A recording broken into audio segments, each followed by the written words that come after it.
नमस्कार मित्रांनो, तुमचं इन्व्हेस्टमेंट मराठीमध्ये स्वागत आहे. तर आज आपण IPOबद्दल बोलणार आहे.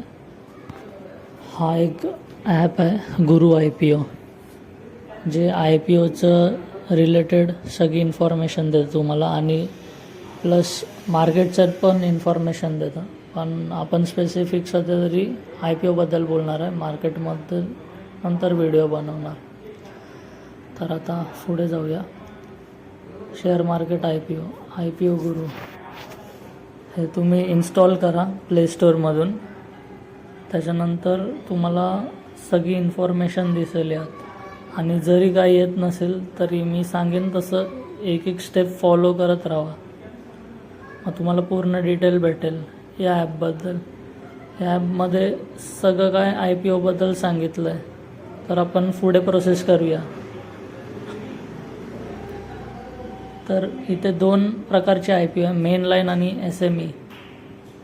तर करंट IPOमध्ये क्लिक केलं की करंट IPOची डिटेल्स येणार. आता करंट IPO चालू आहे विशाल मेगा मार्टचा आणि हा 11 ते 13 पर्यंत आहे. तर एका शेअरची प्राईस आहे 78 रुपीज आणि 190चा हा लॉट भेटतो आहे. तर ह्याचं GMP म्हणजे ग्रे मार्केट प्रीमियम, म्हणजे ह्याचे एक्सपेक्टेड रिटर्न्स एवढे बनू शकतात. म्हणजे 29 to 30% ह्याचं GMP दाखवलं आहे. म्हणजे तुमच्या जी पण अमाऊंट इन्व्हेस्टेड आहे त्याचं 30% वाढ होईल. आणि अलॉटमेंट आहे 16 तारखेला. जर अलॉटमेंट नाही लागलं तर रिफंड भेटणार 17ला आणि लिस्टिंग होणार याची 18 तारखेला. आणि दुसऱ्या साईडला आहे SME IPO. तर ह्यात SME आणि मेन लाईनमध्ये फरक काय आहे? तर दोन्ही सारखेच आहे, पण मेन लाईन म्हणजे एक त्यांचा मार्केट कॅपिटल मोठा असतो. SMEचा मार्केट कॅपिटल छोटा असतो, कमी मार्केट कॅपिटलमध्ये असतं. आणि SMEला इन्व्हेस्ट करायला तुम्हाला 1 लाख प्लस अमाऊंट लागणार. पण याचं GMP पण जास्त असतं, म्हणजे ग्रे मार्केट प्रीमियम कधी 100च्या ह्याच्यात पण जातं रेंजमध्ये.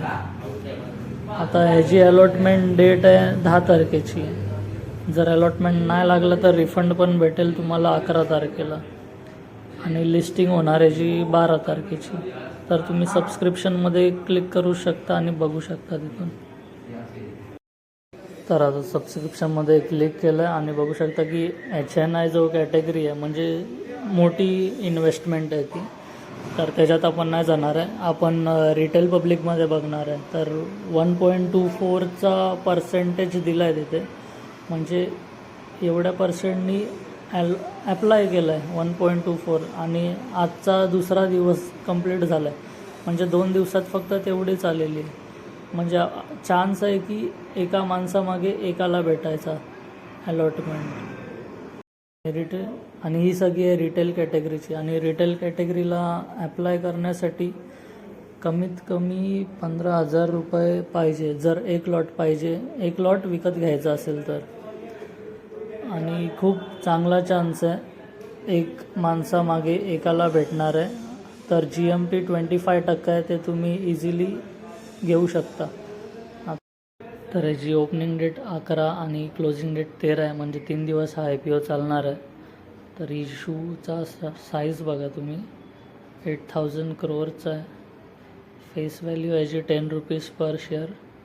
हे इतकं काय सुरुवातीला गरजेचं नाही बघणं, फक्त रिटर्न्स बघितले तरी प्रॉफिट भेटतात. रिटर्न्स म्हणजे GMP ते मेन असतं सुरुवातीला, म्हणजे जरी रिटेल कॅटेगरीमध्ये अप्लाय करायचं असेल. आणि इथे तुम्ही बघू शकता की IPO जर नाही लागला तर रिफंड वगैरे भेटणार पूर्ण अमाऊंट, म्हणजे काय कट वगैरे नाही होणार आहे. आणि IPOचं लॉट साईज, प्राईस सगळी मेन्शन केलेली असते इथे. तर ॲप्लिकेशन जरी नाही लागला तरी तुम्हाला कॅश पूर्ण रिफंड भेटणारच आहे. आणि इथे सगळं रिटेल कॅटेगरीचं किती कॅश भरावी लागणार, म्हणजे मिनिमम, मॅक्झिमम. HNI म्हणजे मोठी पार्टी झाली ती, त्यात आपण तर जाणार नाही. आणि हे कंपनीचे बाकीचे डिटेल्स आहेत, ते तुम्ही वाचून घेऊ शकता. कंपनीचे 2 मुख्य प्रमोटर आहे. तर आता कंपनीच्या फायनान्शियल्सबद्दल बोलूया आपण. तर त्याचं मार्च 22ची प्रॉफिट व्हॅल्यू आहे 202 आणि ही करोरमध्ये आहे व्हॅल्यू. 202 करोर ही आहे 22ची व्हॅल्यू 2022ची. त्याचं रेव्हेन्यू पण दिलं आहे तिथे, म्हणजे किती रेव्हेन्यू जनरेट करतायत, एक्सपेन्स पण दिलं आहे, किती खर्च होत आहे, सगळं डिटेल दिलेली आहे. टोटल बॉरोविंग्स किती कर्जामध्ये आहे, मार्च 24ची पण व्हॅल्यू दिली आहे, ती तुम्ही बघू शकता क्लिअरली. आता ROCE ROE हे सगळे रिटर्न्स आहेत. PE ratio. आता ऑब्जेक्ट ऑफ इशू म्हणजे काय ऑब्जेक्ट आहे, उद्देश काय आहेत त्याच्यामागे, काय करतात. आणि हे आहेत कॉम्पिटिटर. ॲव्हेन्यू सुपरमार्ट म्हणजेच की डीमार्ट, आणि दुसरा कॉम्पिटिटर आहे ट्रेंड लिमिटेड. आणि विशाल मेगा मार्टचं जी आधीची होल्डिंग होती म्हणजे प्रमोटर होल्डिंग ती आहे 98% आणि आता IPO नंतर 76% होणार. आणि हे इम्पॉर्टंट असतं. आता आपण IPOच्या टूल्सबद्दल बोलूया. तर IPO analysis, IPO investor list हे इतकं इम्पॉर्टंट नसतं, म्हणजे खूप सारं असतं कंपॅरिझन वगैरे, ते तुम्ही एक एक क्लिक करून बघू शकता ॲप घेऊन. सगळ्यात इम्पॉर्टंट लास्टचे 2 असतात जे IPO DRHP आणि RHP. आणि नंतर येतं सर्व्हर लिस्ट, म्हणजे की सर्व्हर लिस्टमध्ये आपण IPO चेक करू शकतो लागला आहे की नाही. DRHP ते फक्त ड्राफ्ट असतो, म्हणजे जो कंपनीला दिलेला असतो सुरुवातीला. आणि RHP जेव्हा कंपनीची फाईल रिटर्न होते तेव्हा सेबीकडून तो ॲप्रूव्ह झालेला असतो, म्हणजे सेबी कंपनीला पाठवते, त्याला बोलतात RHP. आणि जर यावर क्लिक केलं तर पुढची डिटेल येणार. आता ही बघा, साई लाईफ सायन्स लिमिटेड आहे, तो DRHP एक फाईल असते, ती साई लाईफ सायन्सनी सेबीला दिलेली. आणि RHPची फाईल असते ती सेबीनी साई लाईफ सायन्सला दिलेली. म्हणजे की ॲप्रूव्ह झाल्यानंतर ड्राफ्ट, आता समजा काही करेक्शन असलं ड्राफ्टमध्ये तर ते करेक्ट करून RHPमध्ये फाईल बनवण्यात येते, त्याच्यानंतर परत कंपनीला पुढे पाठवण्यात येते आणि तेव्हा जाऊन IPO लॉन्च होतो. म्हणजे DRHP आणि RHP IPOच्या आधीची प्रोसेस आहे आणि ही खूप गरजेची आहे.